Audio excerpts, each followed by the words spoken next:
सबैले हीरा चाहन्छन् कोइला चाहदैनन्, सबैले पुतली चाहन्छन् झुसिल किरा चाहदैनन्। तर मान्छेले के बुझ्दैनन् भने यही कालो कोइलाभित्र अत्याधिक ताप र चाप सहेर हीरा बन्ने हो। त्यही नराम्रो र डरलाग्दो झुसिल केराबाट नै पछि गएर सबैको प्यारो पुतली बन्ने हो। दुनियाँले त केवल तपाईले माला र टीका लगाउँदै गरेको मात्र देख्नेवाला छन्। मानिसहरूले तपाईलाई विजय उत्सव मनाउन साथ दिन्छन्, तर त्योभन्दा अगाडिको सङ्घर्ष तपाई एक्लैले झेल्नुपर्छ। दर्शकवृन्द नमस्कार। सदैव जीवनमा प्रेरणाको आवाज बोलिरहने यहाँकै सहयात्राको साथी मोतीराज राई सदाझै आज पनि म यहाँको समक्ष अतिरोचक, मननीय, सोचनीय, जीवन उपयोगी, जीवन र जगतका कहानी, कथा व्यथा समेटिएको एक उत्कृष्ट मोटिभेसनल र अति सन्देशमूलक भिडियो लिएर यहाँमा उपस्थित भएको छु। आउनुहोस् दर्शक, बाँकी विषय प्रसङ्गतिर जाउँ। र त्योभन्दा अगाडि यहाँहरू अहिलेसम्म हाम्रो च्यानललाई सब्स्क्राइब गर्नुभएको छैन भने हाम्रो च्यानललाई सब्स्क्राइब गर्न नभुल्नुहोला र हाम्रो सदस्य बनिरहन सक्नुहुनेछ। यानि कि यस्ता खालका उत्प्रेरणा, सकारात्मक र मोटिभेसनल भिडियोहरू हेर्नको लागि यहाँले सदैव हाम्रो नोटिफिकेसन पाउनुहुनेछ। एउटा निकै सन्देशमूलक प्रसङ्ग।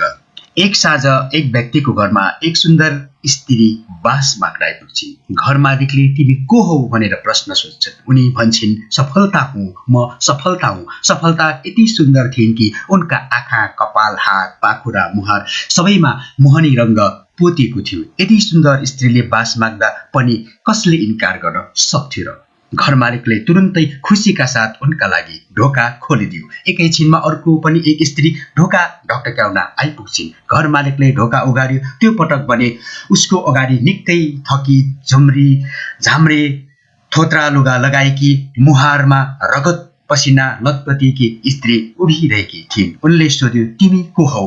तिमी किन आयो? ती स्त्रीले भनिन्, म असफलता हुँ, मलाई बास दिनुस्। मालिकले हुन्न भन्दै ड्याम्मै ढोका बन्द गरिदिन्छ। बाहिरबाट आवाज आयो, प्लिज ढोका खोलिदिनुस् न, अघि तपाईको घरभित्र पस्ने सफलता मेरी बहिनी हुन्। हामी एक अर्का बिना बाँच्न सक्दैनौँ। यदि मलाई बास नदिने हो भने मेरो बहिनी पनि तपाईको घरमा एक्लै बस्नेवाला छैनन्। तर घर मालिकले ढोका खोलेनन्। उनका लागि केही बेर ऊ सफलता नाम गरेकी सुन्दर युवती बसेको ठाउँमा पुगे। ती सुन्दर युवती अघि नै घरभित्रबाट अलग भइसकेकी थिइन्। मित्रहरू, यदि जीवनमा सफलता चाहनुहुन्छ भने असफलता झेल्नै पर्छ। सङ्घर्ष र पसिना बिना सफलता कदापि सम्भव छैन।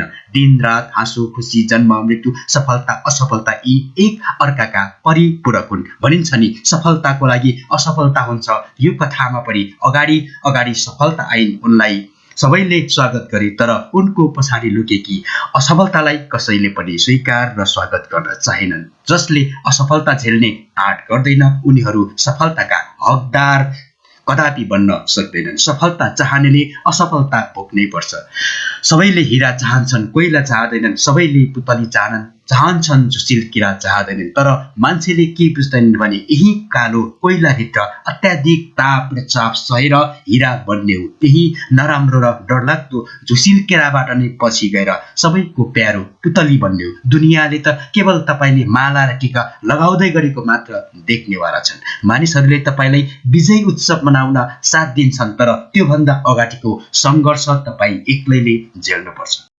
दर्शकवृन्द, यहाँलाई यो भिडियो कस्तो लाग्यो? राम्रो लागेमा अवश्य पनि हाम्रो च्यानललाई सब्स्क्राइब गर्नुहोला र आफ्नो साथीहरूलाई पनि सेयर गर्न नभुल्नुहोला। तपाईहरू जहाँ हुनुहुन्छ खुसी रहनुहोस्, सुखी रहनुहोस्, आपसमा माया बाँडेर अगाडि बढ्नुहोस्, स्वस्थ रहनुहोस्, व्यस्त रहनुहोस्, मस्त रहनुहोस्, सकारात्मक मार्गमा आफ्ना पाइलाहरू चाल्नुहोस्। हामी अर्को भिडियोमा भेट्नेछौँ। त्यतिजेलसम्मको लागि म आज्ञा चाहन्छु। नमस्कार।